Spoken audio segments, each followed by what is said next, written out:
Hola, muy buenos días, muy buenas tardes, muy buenas noches. Espero que anden muy bien. Hoy vamos a continuar con la clase de Sócrates y su pensamiento. Disculpen la demora en subir el video, pero hoy estuve con problemitas técnicos en mi casa. Vamos a ver lo que es el esquema del pensamiento, su antropología, la epistemología, la ética y la política. Vamos a verlos a simples rasgos, solamente por arriba, para poder ir profundizando después otros aspectos a medida que vamos avanzando con más filósofos. Esto sería la base para poder avanzar a los siguientes clásicos que serían Platón y Aristóteles. Bueno, como vemos acá en este cuadro, tenemos la antropología que sería como el eje desde el que se parte. Y siempre que vamos a hablar de la antropología, es decir, del hombre o de la persona, Sócrates va a hacer mucho hincapié en la ética y en la política. Pero la dificultad que encontramos, que aquí está representada en estas flechas que se ven ocultas, es que no podemos acceder realmente a qué se pregunta el hombre por ética o qué se pregunta por política, si no nos preguntamos por la manera en que conoce la ética y la política. Por eso el camino para poder hacerse una verdadera pregunta por la política o por la ética es primero plantearse un método o pensar la epistemología con la que pensaba Sócrates. Es decir, primero tenemos que ver el método que él utiliza. Y ese método se va a llamar el método socrático y algunos la confunden o la mencionan como mayéutica, que es el segundo paso. Bueno, el método socrático consiste en un primer momento por la ironía socrática, es decir, Sócrates a través de preguntas va a intentar demostrar que todos estamos cargados de prejuicios que funcionan en medida que vamos conociendo, es decir, Sócrates va al mercado e empieza a preguntar a las personas, por ejemplo, ¿qué es el amor? Y le va haciendo preguntas sobre qué es el amor, qué piensa, qué aprendió, y entonces hace ver que las personas tenemos prejuicios, es decir, algunos conocimientos que ya hemos recibido previamente en nuestra vida. Después, el segundo movimiento es la mayéutica, que es hacer carne el solo sé que no sé nada, la frase que veíamos ayer. Es reconocer la propia ignorancia, porque en la primera parte Sócrates lo que va a hacer es, a través de su método, a hacerte saber que lo que vos conocés en realidad son conocimientos que otras personas te enseñaron. Vos por ti mismo no sabes nada, sino que son cosas que vos vas aprendiendo.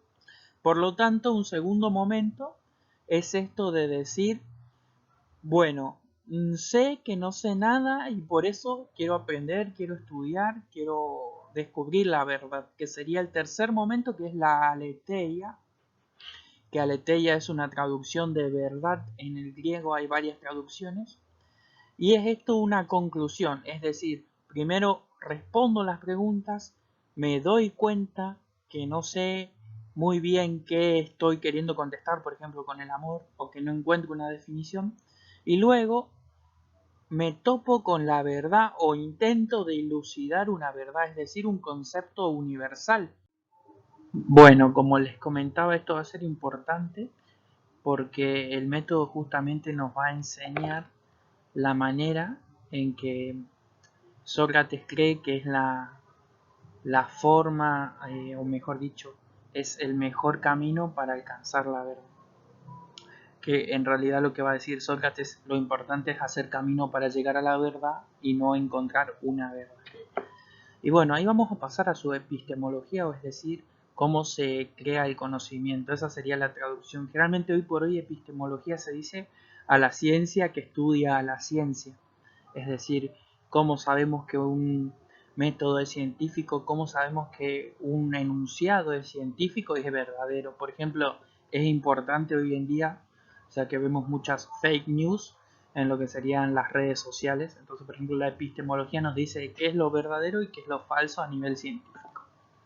Y esto es posible, dice Sócrates, porque todos somos capaces de alcanzar la verdad, todos tenemos una capacidad innata.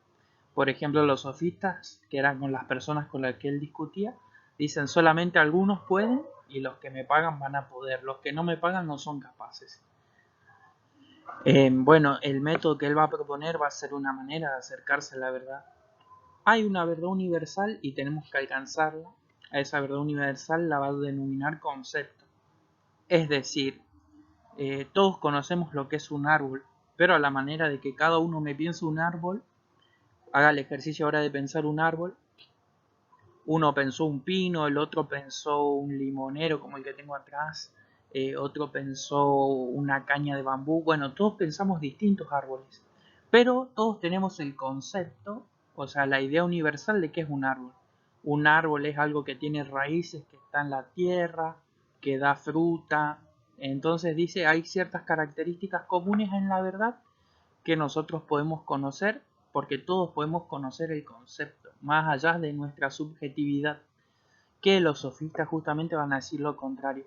No hay verdades universales, sino que queda solamente la subjetividad, que eso lo vamos a ver más adelante en Contemporáneo. Él va a decir que es necesario el método para conocer la verdad porque estamos cargados con muchos prejuicios, como habíamos visto en la parte del método socrático en la mayéutica.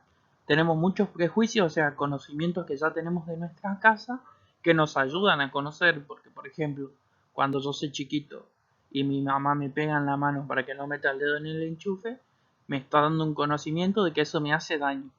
Pero yo de grande entiendo que por ahí va la electricidad y después si estudio ingeniería, conozco qué es una corriente eléctrica.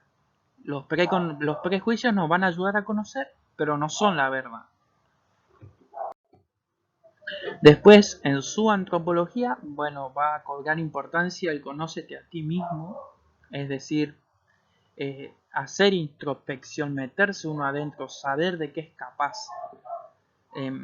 Porque él también va a decir que la verdad reside en uno, porque ¿qué pasaba con los sofistas? Como los sofistas vos le pagabas para que ellos te enseñen, ellos decían que ellos tenían la verdad. Entonces la verdad está en cada uno, lo importante es sacarla. Y esto va a ser importante, que ser en la responsabilidad propia. Si yo me conozco, también voy conociendo mis límites, mis virtudes y mis defectos. Y esto va a ser importante lo siguiente. En la ética, acá es importante el conocerse a uno mismo. ¿Por qué? Primero va a decir que lo bello es la sabiduría, la verdad. Porque como se acuerdan en la escena del banquete que yo les comenté, ¿no? Un joven muy apuesto quería que Sócrates le enseñe todo a cambio de satisfacerlo, digamos, en sus deseos más carnales. Pero Sócrates le dice, a mí no me atrae esa belleza, a mí la belleza que me atrae es la de la sabiduría, que esa perdura. Después lo siguiente que va a decir es que también todos tenemos la capacidad de comprender qué es bueno, porque como todos somos capaces de conocer el concepto de bueno, todos sabemos qué es lo bueno y qué es lo malo. Así que no nos podemos hacer los tontos, dice Sócrates. Y lo importante de nosotros es que conozcamos qué es lo bueno y por eso tenemos que estudiar, dice. Habla de un demonio o una voz interior, es decir, plantea la posibilidad de la existencia de algo parecido a lo que comprendemos como conciencia. Por eso le puse yo esta imagen del Death Note, no sé si han visto el anime, pero bueno, para los griegos el demonio, los demonios, eran como espíritus que habitaban en la persona y no nadie los podía ver, sino que uno los podía sentir y escuchar, sería la conciencia.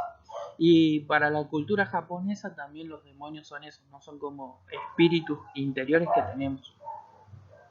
Por eso les puse ahí, es un muy buen anime si a alguno le gusta.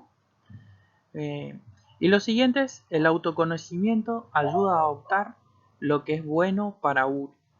Es decir, si ya tenés la posibilidad de saber qué es lo bueno, también tenés que saber qué es lo bueno para vos. O sea, si vos decís, bueno, yo me voy a dedicar a robar ahora porque creo que eso es bueno para mí, no, vos te das cuenta que eso sería un mal para vos y para otra persona, entonces no te puedes hacer el sonso, dice, ¿cómo se llama esto? Sócrates.